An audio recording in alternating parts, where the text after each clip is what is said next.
Assalamualaikum warahmatullahi wabarakatuh.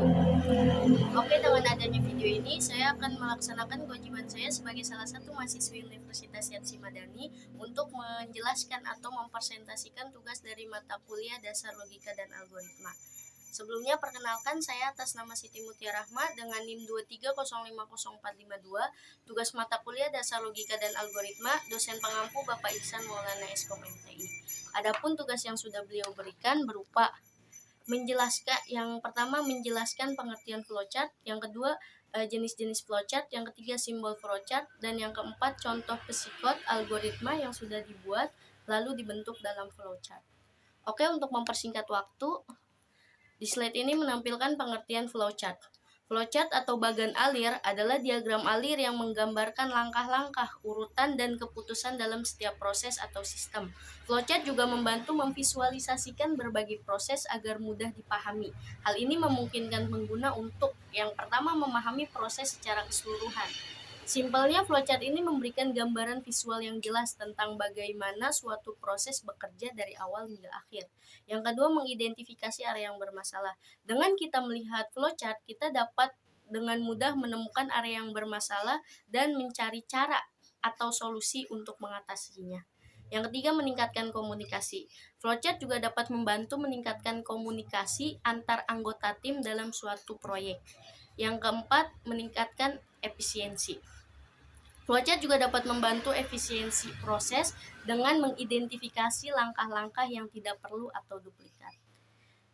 Next. Jenis-jenis flowchart.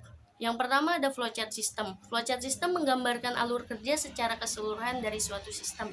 Yang kedua, flowchart program. Flowchart program menggambarkan alur kerja dari suatu program komputer. Yang ketiga, flowchart akuntansi. Flowchart akuntansi menggambarkan alur kerja dari suatu proses akuntansi. Yang keempat, flowchart data. Flowchart data menggambarkan alur data dalam suatu sistem. Next. Simbol flowchart. Bisa dilihat di tabel ini ada banyak sekali simbol-simbol flowchart. Yang pertama ada tanda panah ke bawah ataupun tanda panah ke atas, tanda panah ke samping kiri ataupun tanda panah ke samping kanan. Yaitu simbol yang digunakan untuk menghubungkan antara simbol yang satu dengan simbol yang lain. Biasanya simbol ini disebut dengan connecting line. Terus ada terminator simbol yang itu nanti pasti akan kita pakai, yaitu simbol untuk memulai atau mengakhiri dari suatu kegiatan. Ya, bisa dilihat banyak sekali simbol-simbol ini yang tidak bisa disebutkan satu persatu. Next. Dan di slide ini menampilkan contoh algoritma bentuk kalimat psikot yang sudah saya buat dalam bentuk dengan kasus kehidupan sehari-hari, dan slide ini sudah ada di PowerPoint minggu lalu. Oke, kita skip. Dan ini bentuk flowchartnya. Ada simbol terminator, yaitu simbol permulaan ya. Terus ada connecting line, itu tanda panah ke bawah. Dia menghubungkan simbol yang satu dengan simbol yang lainnya.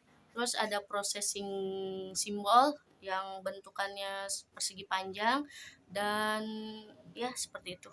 Hingga sampai akhir itu ada terminator simbol yang selesai. Next. Kesimpulan, flowchart adalah alat yang sangat berguna untuk memvisualisasikan, menganalisis, mendokumentasikan, dan menyelesaikan suatu masalah dengan berbagai proses.